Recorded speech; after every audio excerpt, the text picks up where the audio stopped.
Hello everyone, welcome to episode 9 of This Morning Podcast, the penultimate episode of Series 1. I'm Bobby.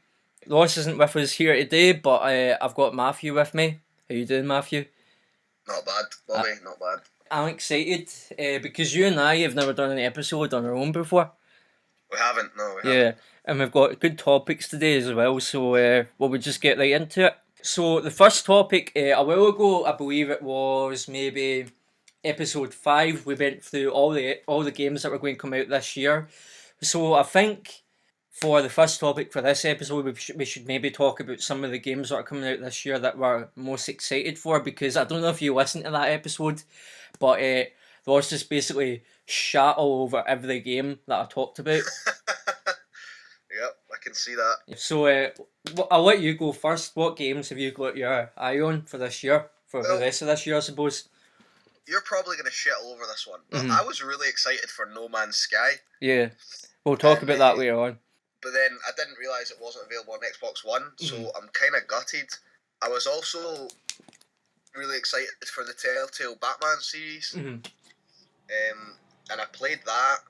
I played the first 10 minutes of that, and I switched it off. Like, very quickly about the Telltale Batman series, this is what I think. I think it reminds me of Daredevil, like the story and stuff like that. But it's like every Telltale game ever, which is why I don't want to play it. But I'm happy to watch it on YouTube, if you get what I mean. Yeah. And I think it's I very... think that's what I'm going to do. I don't think I'm going to buy the rest of the series because I can't even play the first episode because it feels as though like that first fight with Catwoman. It's not the spoiler. It's like the first thing in the fucking game. Yeah. That first fight, it feels like there's a delay between me pressing the button, Mm-hmm. which made me wonder if like what happens if I don't do anything. But like it felt really like wooden and like sticky almost. Mm-hmm. And it just really put me off. And then it went into the Bruce Wayne shit, and I was like, I don't care about Bruce Wayne. Mm-hmm. I'm sorry, but I don't. Yeah. I care about Batman because Batman's cool, and I don't really give a shit about Bruce Wayne. Mm. He's boring life. Yeah. Is there anything else you're excited about?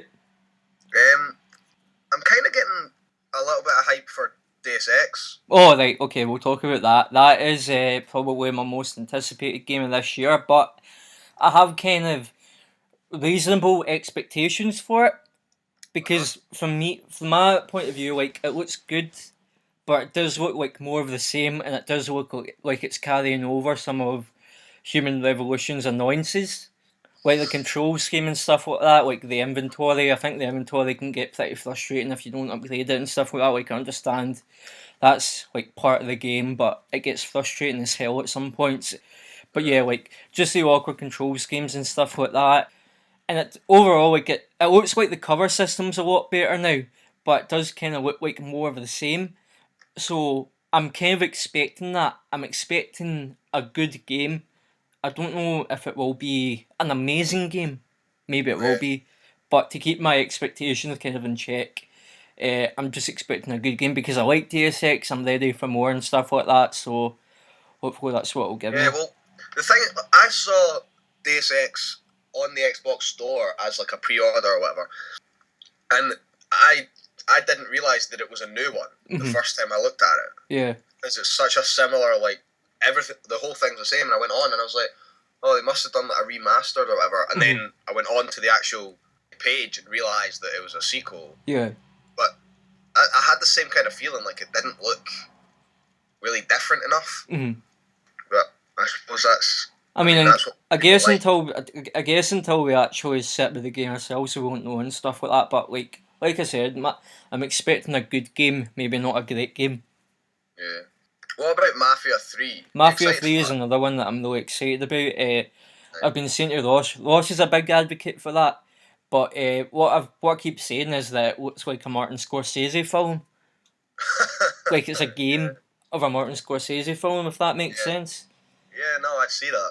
Yeah. But what I have been saying about that game is that much like Saints Row 3 was to GTA 5, it could be like I'm expecting it to be fantastic, right? But I also kind of consider it comfort food until Red Dead comes out. Yeah. Mafia was never a game that I would like go out and buy on release day. Mafia was always a game that I would pick up if it was cheap, or like I was in Asda or whatever, and Mhm. I'd grab it. Yeah. Like the Mafia 2. Hmm. Mafia 2, I think I borrowed off one of my mates, and I played it, and it was awesome. It was really fun. Yeah. But I would never like seek it out. But Mafia 3, the thing that worries me is I watched one of the trailers on IGN, and it was like the districts and all that, and it looks small. The map looks really small, Yeah. which worries me because, well, it doesn't really worry me. It just makes me kind of think people are going to shit all over it because of the things like GTA with their massive map, and like even like Red Dead Redemption, all that. The map was huge. Yeah. Red Dead Redemption, one of the problems in that is the map's huge, yeah, but it's a lot of nothing. Hmm. Do you think Red Dead 3 is going to come out this year? I don't think this year. Early I next think- year? I think they would have announced something at E3 if it was going to come out this year. See, some people are saying that, I think it was Colin Moriarty on the Kind of Funny Games cast, he was saying he would not be surprised if Rockstar kind of learned from a mistake with GTA 5 by delaying it and stuff like that, and the kind of hype behind it and stuff like that. They were saying he wouldn't be surprised if they'd done a Bethesda, if they announced it in maybe September, and then we're like, oh, it's coming out in December. Yeah. Well, yeah, I mean, that worked really well for Bethesda Mhm. with Fallout. So, I mean, maybe, but I don't see Rockstar doing that. Mm. I'm not sure that it will be coming out this year. I'm not even sure it will be coming out next year. Oh, I think next year definitely. Another game that has kind of got me interested in it a wee bit is a. I'm not like pure excited for it, but Titanfall 2. Yeah, I've not really seen anything about that though. Yeah. I basically know that it exists Mhm. and it's going to have a single player campaign. Yeah, I watched the trailer for the single player campaign and it looks fucking awesome. It's like you've got a big robot friend with you and stuff like that, and he sounds like Optimus Prime.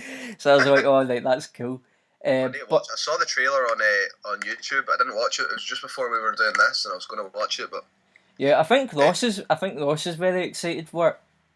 well, he loved the first one. Yeah, I mean, I've never Wild played. It stuff. was an Xbox exclusive, wasn't it? I think it was. Yeah, I'm also I kind never bought it because I never do multiplayer. Like I don't buy a game that's solely multiplayer. Yeah. Except for Star Wars Battlefront because I Mhm. couldn't help myself because it was Star Wars. But yeah. I bought it because it's just nothing to it. I mean, I'm also excited to play Rise of the Tomb Raider on PS4. I'm excited for that Is that coming out on PS4? this year. Yeah, December. It's pretty good. I've been playing it. I was playing it last night actually. It's Mhm. pretty good. Yeah, So I'm excited for I that. mean, it's more. It's a lot. It's more of the same. Yeah, But you don't really play those games for like the new enhanced gameplay. It's like all the level design and stuff that really gets me. Like it's incredible. hmm The story's not bad. I Yeah. suppose. Did you ever play any of the Civilization games, the Sid No. Meier's ones? All right. Well, Civ 6 is coming out, hmm and it looks fucking sweet, and I'm really excited. I'm really excited, and I haven't found anyone else who plays Civ at all. yeah. I mean, we've talked a lot about kind of AAA games, but are there any indie games you're really looking forward to? I can't really think of any that I'm excited for. Indie games I never really like. I'll see them on Xbox hmm and I'll be like, oh, that looks cool. Like Inside, I saw and I was like, that looks quite good. I Oh, bought I'm it and- excited to play that as well. Right enough, that's out on the PlayStation 4 this month. well, there you are. But no, I'm not really like super excited for indie games. I just when they come out, I see them and I think, oh, cool, Yeah. play that. One that I've got my eye on is Valley. Have you heard of this? Valley, no. Yeah, it's the guys who made Splendor, The Arrival, and basically what it is you're in this big, well, as the name suggests, valley, but you've got this kind of like suit that lets you run really fast and stuff like that, and Oh, you can I've seen. I think I've seen gameplay of that. yeah, it actually. looks really fun, man. Loss would probably love it because it's like a first-person Sonic game. He would probably really enjoy it. Another game that I seen, I'm not pure excited for it, but it caught my eye on IGN had it. It's called Orwell.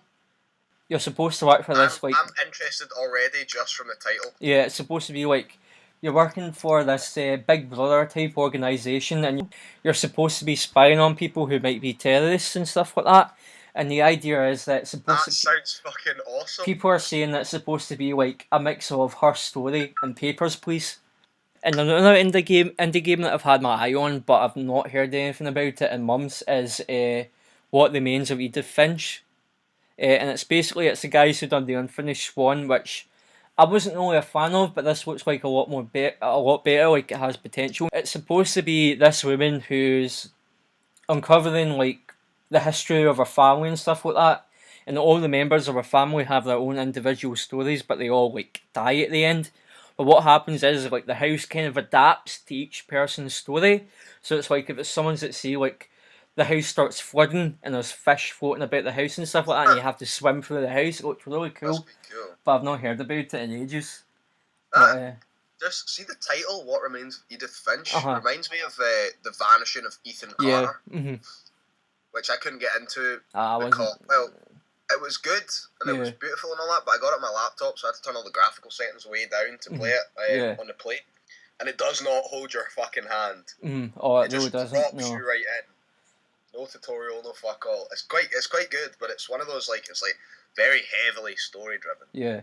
I think this looks like kind of the same, but I don't know. I'm excited for it. I like those types of games, you know what I mean? Yeah. So yeah, I'm trying to think of anything else, but I think, oh yeah, What about- cautiously optimistic. I know we talk shit about it every episode, but cautiously optimistic for Final Fantasy 15. Like I kind of want it. I kind of want it to prove me wrong. If you get what I mean. Right, you're giving it a chance. Yeah. To, what about Recore? No. Are you interested in that at all? No. That No. looks very Why? mediocre. After Mighty Number 9, I think Kenji Inafune has kind of got a bad vibe about him now. Yeah. So yeah. People did not like Mighty Number 9. There's obviously Dishonored 2 and Watch Dogs 2. Yeah. Watch Dogs 2 again, cautiously optimistic. Dishonored 2, maybe I'll get it when it's cheaper.